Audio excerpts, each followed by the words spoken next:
We considered a type of a bill called a resolution of inquiry, which would force the administration to turn over all of the documents related to the Ukraine funding that's being put forward by the U.S. House of Representatives, by Congress, sending your dollars to a foreign country. Democrats blocked it, not surprisingly. Their reasoning, quote, that now is not the right time to ask questions about how your billions of dollars are being spent. Hey everybody, I hope that you had a great week this week. I'm back in Washington, D.C., and as always, I've got an update for you on what Congress has been up to. First up, Foreign Affairs Committee. We had the opportunity to do something that I've been calling for months. Provide actual oversight on the money, substantial amount of money, the Biden administration has sent to the Ukraine. We considered a type of a bill called a resolution of inquiry, which would force the administration to turn over all of the documents related to the Ukraine funding that's being put forward by the U.S. House of Representatives, by Congress, sending your dollars to a foreign country.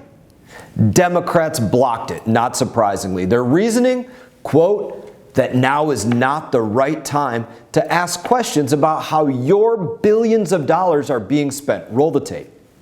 And while maybe we should have a discussion about accountability and transparency, I join that discussion.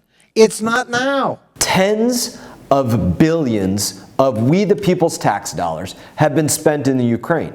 The Biden administration wants to spend more, but they're trying to tell you that now is not the right time to push for oversight and accountability of that money, to make sure that it's not being funneled somewhere, to make sure that it's meeting the strategic objectives, which unfortunately the administration has not actually laid out strategic objectives, which is probably why they don't want accountability for that.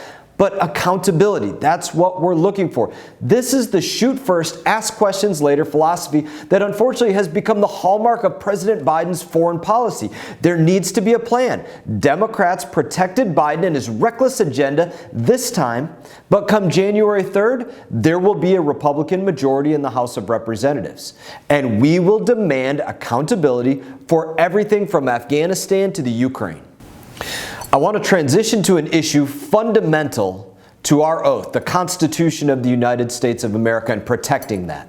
One of the bills that was debated was the Respect for Marriage Act, and this is a very important piece of legislation.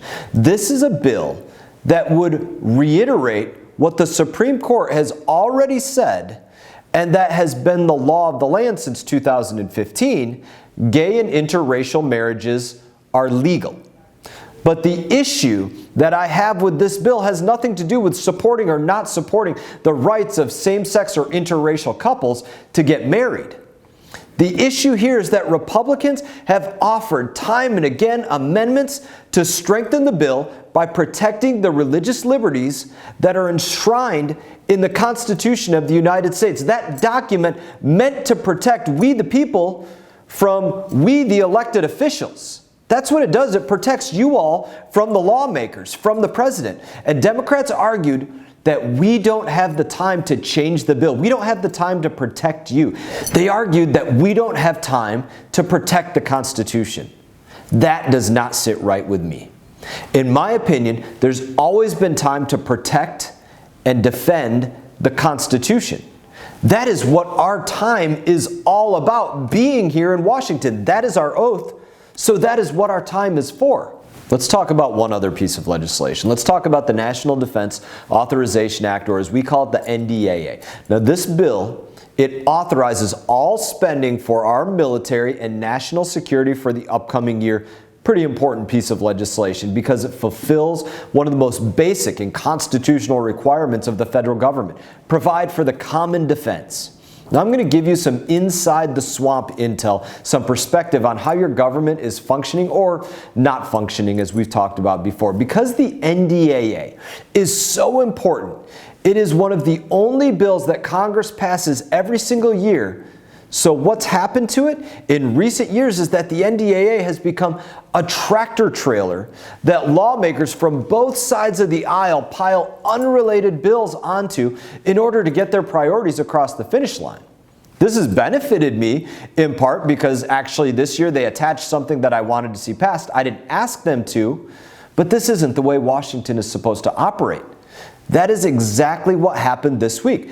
Democrats have tried to attach everything from a prohibition on the sale of shark fins to their Fair Hiring and Banking Act to this military bill, even though it has nothing to do with our national defense or security. There was even an attempt to federalize elections with this package by attaching the disastrous H.R. 1 to this bill. Thankfully, that effort failed, but it should never have been considered in the first place with this bill on the military and national defense. That's not how Washington is supposed to function. Members of Congress are elected to debate individual pieces of policy, make decisions that are best for their constituents, and that's not what is happening here day in, day out. I am determined to change that. But while I wholeheartedly disagree with the process, I'm going to tell you that I voted in favor of the National Defense Authorization Act. It has major wins in there. The things that they tractor trailer attached to it, I don't have a problem with. I'm just complaining that that's not the way that it's supposed to happen here, and it doesn't help you to be represented in the right way.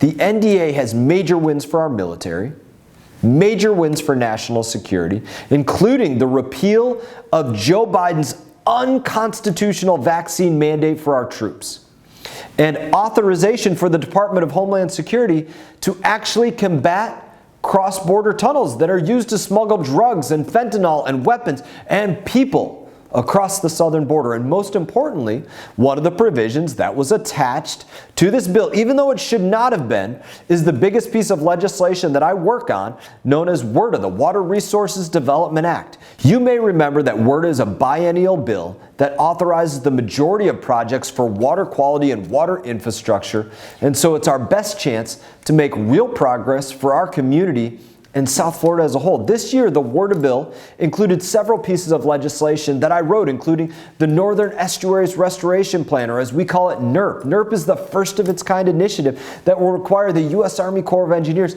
to finally develop a plan to eliminate all toxic discharges from Lake Okeechobee into the estuaries. It's a huge deal.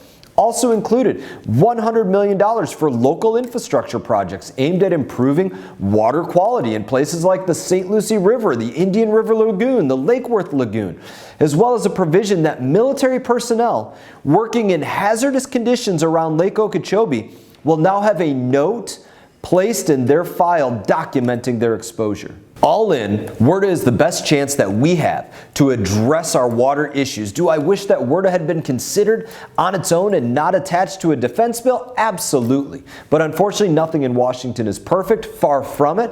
And if I see the chance to move the ball forward for our community's fight for clean water, I'm going to run with it. That was a touchdown. As always, it is an honor to serve you in Washington. I hope that you all have a great weekend. I look forward to seeing you all around. You all take care. Hey everyone, thank you for watching this video. If you enjoyed the video, please click like and subscribe. I will be back on YouTube with more exclusive content, so stay tuned.